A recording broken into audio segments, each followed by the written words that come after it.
What is up, Kit Fisto Army? Welcome back to the Brick Corner. Today we are doing another LEGO Star Wars review. Today we are doing set number 75257, the Millennium Falcon, with 1,351 pieces. This set came out in 2019 and is the Rise of Skywalker Millennium Falcon. This set retailed for $160, but I got it on sale on Amazon for $144. There will be a link in the description if you want to buy this set for yourself. I do not believe it is still on sale though. This set comes with 7 minifigures, as you can see in the bottom left, and let's bring those boys out. Starting off with the organics here. All the way on the right we have Lando, next to him we have Chewbacca, then we have Finn, and then fan favorite, Bulio. Starting with Lando, as you can see, he has a yellow undershirt with some printing on it, and actually no leg printing, and he has this awesome 2-piece cape right here, and it's blue on this side and another color on the other side. We'll take a look when we turn the figs around. Chewbacca is the same as previous sets.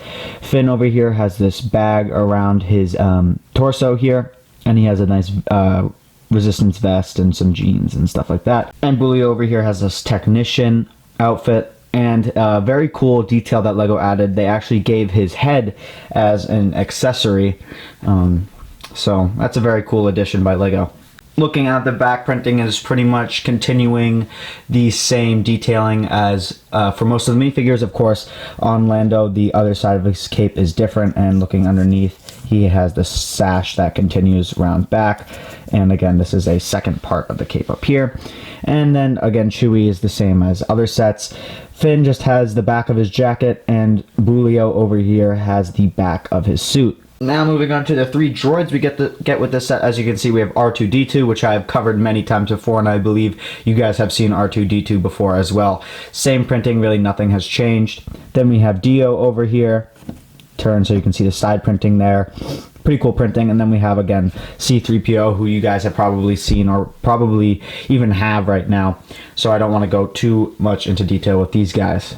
Now moving on to the main attraction, we have the Millennium Falcon. So this is a really awesome model. This is actually the first LEGO Millennium Falcon that I've ever owned, so this is a really cool experience for me. It was a very awesome build experience. This is just a really fun set to build. I honestly didn't really feel bored at all during the build, and the 3.5 hours I think that it took to build really flew by. And sets of this size, 1,300 pieces, usually take me a lot longer than 3 hours, but it shows you how much I really enjoyed this set. So let's just get right into some of the details, starting off with the cockpit. So the cockpit piece here is actually printed, and it's clear, which is amazing. That's always good to see some printed pieces, and it just comes off like so. Now inside of the cockpit you can see kind of the control panel here, and then some of the seats. These are the control panels here. So as you can see, there's a little throttle right here.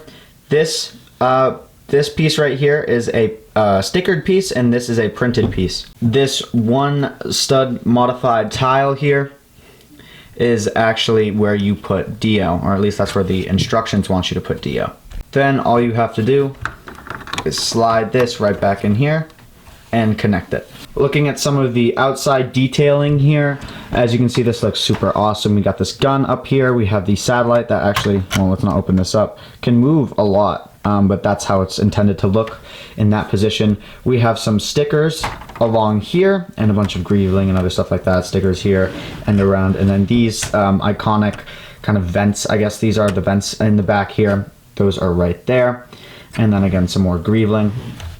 And then looking at the back here, as you can see the thrust, and there are these flexi tubes that go around that add definitely some nice detailing. Sorry for the poor camera work for this next part, but this is the underside of the Millennium Falcon. As you can see, it is definitely not as pretty as the top, and it's not sloped or anything like that, so definitely you do not want to see the bottom of this thing. But you can see that there's 1, 2, 3, 4 landing gears right there, and then there's also right in the middle of your screen is the turret. Sorry, I don't have any hands free to point to things. But yeah, this is not a very pretty underside, but that makes a lot of sense. And along the side of this entire ship, there's greeveling that goes around like so, and underneath, or inside between here, as well as between here. And if you put, as you can see, there's a spring-loaded shooter right there, and if you put your finger in there, there it goes, it shoots out. So that is actually a very well hidden spring-loaded shooter. I appreciate LEGO tried to hide it. And you really couldn't tell that you put your finger in there to push it if I hadn't told you. So now let's open this set up, and I'll show you how to do that. So you really just have to, all you have to do is pull these things down like this. I actually think this is kind of funny that when you pull this bit down right here that goes up like that, it almost looks like the Millennium Falcon with the escape pod in it. But anyways, I digress. You can lift up right here. As you can see, there are 6 portions that can move up. This is 1, 2, 3, 4, 5, and then this is the 6th one right here. So this is the Millennium Falcon completely opened up. They used a new way of doing these sections for this Millennium Falcon. At least that's what I heard. Again, I don't have the other Millennium Falcon, so I can't say that. But that's what people told me during the stream, and also I've seen on other people's reviews. Starting with this corner over here, as you can see, this is the hollow table with all of the seats. This one kind of moves back and forth, which is a little bit aggravating. I think Lego, I don't understand why Lego couldn't have figured out a way to make that stationary, but that's really no big deal because it's not going to be moving around unless you do move it around. This hollow table is also kind of weird because it can move like this. I think they use like a shield piece or whatever, and I don't like that it can move like that at all. I wish they just used a different piece. To be honest, I don't really like how that is, but it definitely captures the correct curvature of the hollow chest table. Now moving directly left of it here, we have this chair that can spin around like this, and then a control panel back there, right there, that has a bunch of stickered pieces on there, and just some controls and cool stuff like that. Moving left of that, we have this crate right here. Moving around to the back side, starting all the way on the left over here, zooming in, we have these 2 beds where you can lay a minifigure. I'm just gonna grab C-3PO because he doesn't have any accessories on him, but you can lay them down right there, and there are 2 beds for that. One of them is supposed to be Chewbacca, I'm pretty sure. So those are 2 beds right there. Moving over into this middle part right here, there is this cool little hatch thing, and so this is the thing you grab by. And then that lifts up and you have the cargo hold right there, and you can just put that right down. I really don't like that exposed Technic. I wish they had covered it up in some way. It really doesn't look good. Oh, and by the way, we can't forget wrench. Looking at that area from another angle, we have this kind of generator right here, which has some very cool pieces and stickers. Let me focus on it right back there. And then this is just some Technic bits right here. And then this is a chest. And this thing I actually forgot to put on the minifigure, but this right here is Lando's staff or cane thing. I'm pretty sure it's a staff. But I put that right there. And as you can see, there's some tubing running around the ground, which is a cool little detail. And moving directly down, shifting the ship a little bit, we have a sort of kitchen right here. So as you can see, we have a pan and then this table with a seat. So this is where I assume they cook, and then they sit and eat right there. So that's a cool little detail as well. And just to show you guys, the ship closes up like so. I don't really like this panel in particular. Let me zoom in on it. As you can see directly into the Millennium Falcon. I mean, I know they're kind of limited by the angles and stuff like that, but it's kind of annoying that they or not they, but it's just annoying that this kind of sits on top and sticks so far up. I wish they had used more of these pieces right here, these wing pieces. I know there's a technical name for them, but I just don't remember them. But yeah, I wish they used more of those so it would just fit nicer in there. But what can you do? There are some areas that I have some problems with when it comes to the interior. So with this white seat right here, if you put a minifigure down in it, you can't close it up fully. It's pretty close, but you can't close it up fully. As you can see, it sticks out. And let me take the minifigure out so you can see that it doesn't go down fully, which is pretty aggravating. Same thing happens. Oh, I gotta pull this down. You gotta make sure you open this in the right order, otherwise a whole bunch of stuff is gonna break. And also don't grab the cockpit because that stuff is gonna break as well. With the seating right here, let me just use C-3PO again. If you sit him down and lean him back, that one is especially bad. Even if you lean him forward, it's bad how much that sticks out. I know this is like a play thing and you want to play with it, but I would hope that you could like sit the minifigures down and like put them like for storage and stuff like that, or when you're done playing, make sure to like put the minifigures in, especially in the seats. You can still find other ways to put the minifigures into the Falcon and close everything up, but it would have been nice if you could put stuff into the seats, or the minifigures into the seats, and then when you close it up and you're done playing with it, they could stay in there. And for the last feature of this ship, you can actually take this bit off, or it opens up like a hatch. Whoops, as you can see, there's some fragile things here. I actually gotta swivel this up, and what you can do is you can reach in here and you can pull this out, and this is kind of like the turret gunner seats right here, so you can put two people or two figures back to back here. Let me get Boolio. So as you can see, that's how it's gonna look, and then you just slide it pretty simply in here. There's these guides right here, these black guides. Let me focus on it, sorry.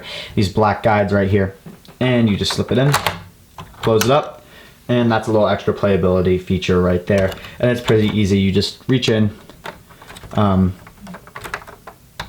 you pull them out just like so.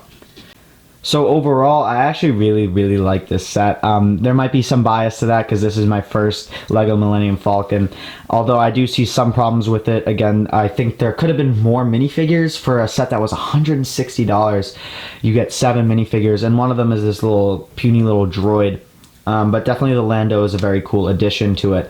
For the price wise, I think it's a little bit steep for 1,351 pieces, again with only 7 minifigures, and the droid is a little bit of a disappointment, aka deal.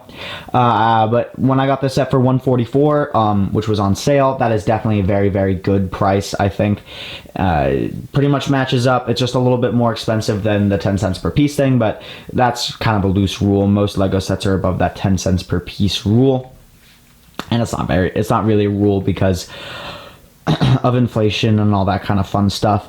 But anyways, again, I really like this set. I'd recommend it if you don't have it already. I'd recommend getting it before it retires, because God knows when Lego is gonna make another Lego play scale Millennium Falcon. Even though it seems like right as one retires, they're coming out with another one, but you never know. Maybe this is like Lego's like, all right, we're gonna stop for a few years. So if you want a Falcon that you can actually use for also the original trilogy and maybe even the Force Awakens and stuff like that, if you want to, and you could put your original trilogy boys in there, like Luke, Han, Leia, and Chewie, and you get Chewie with that, but you can put Han in there and stuff like that, and it'll still work perfectly fine.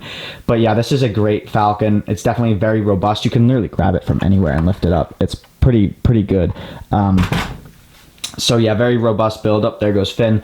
Oh well, but yeah, definitely a set that I would recommend if you don't have a Falcon already, or if you are looking for a to get this Falcon before it retires. Definitely recommend asking for it for Christmas or something like that. Also, I would look for a sale on Amazon. It seems like it's not on sale right now, but it seems like it might go on sale again as the summer 2020 sets come round and stuff like that. Reselling wise, I'm not quite sure on this one. The lack of good minifigures definitely pays a price, and by pay a price I mean definitely diminishes its resale value after this set retires. I think it'd be a little bit risky to pick up this set as a reselling option, although I don't think that it's too much of a risk, because after all, in the end of the day, it is a Millennium Falcon. And if Lego decides to not release another Millennium Falcon after a while, the set might appreciate in value rather quickly. And seeing as there are no more Star Wars movies coming out that feature the Millennium Falcon, or TV shows or anything like that, as far as I'm aware, this set actually may not be remade after this is retired. So there might be some resale value in that. Again, the minifigures kind of knock a little bit on that. Although I would say that the Lando definitely adds some value to it, and possibly even Boolio, for better or for worse. But yep, that's my 2 cents on this set. If you guys agree with me, let me know down in the comments. If you disagree with me, also let me know down in the comments. Also drop a like on this video if you enjoyed. Please subscribe for daily uploads and streaming 4 times a week. I hope you guys have a great day. I'll see you all later. Bye.